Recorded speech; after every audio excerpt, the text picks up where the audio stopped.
It's amazing how all of this connects to what my father pioneered as his version of lymphology.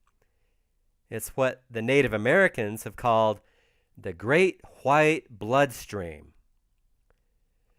My father didn't have proof of his Native American heritage, but whenever he spoke in front of chiefs, they always said, "He's talking Indian." It wasn't until July 2015 that I found more proof of our Native American ancestry. As it is said, we are all related.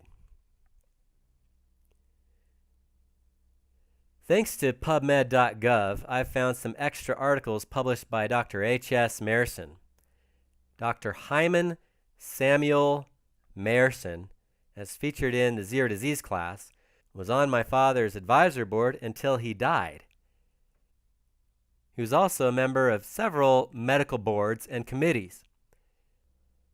On November of '63, as the past president of the American Physiological Society, Mayerson, at the very end of Physiology and Physiologists in the gay 90s, referring to the 1890s, on page 35 to 45 of the PDF, or 338 to 348 in the Physiologist journal, quotes Stephen Hales, who was the first person to measure blood pressure, and in 1733 he wrote in his preface to his volume on statistical essays, quote, "In which there is so just a symmetry of parts, such innumerable beauties and harmony in the uniform frame and texture of so vast a variety of solid and fluid parts, as must ever afford room for farther discoveries to the diligent inquirer,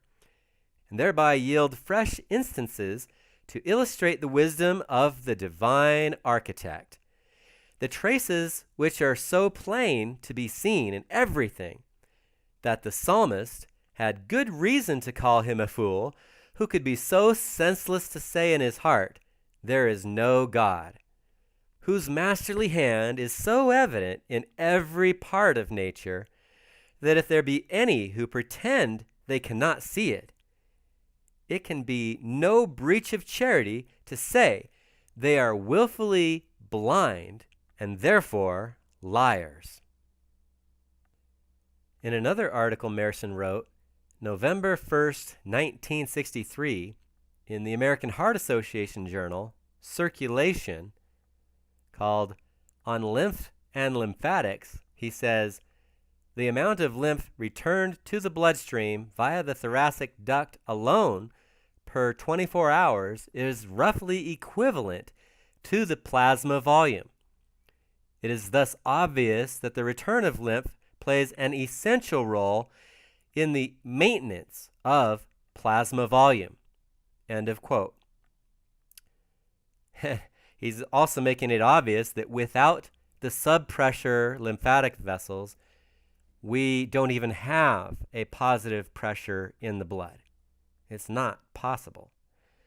It's only possible through the subpressure lymphatic vessels. I think that's worth repeating.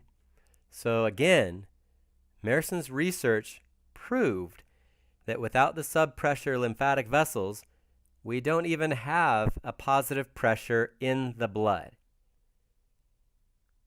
Yet how many cardiologists are taught that today? He published another article on this topic called Blood Volume and Its Regulation in Annual Review of Physiology, March 1965.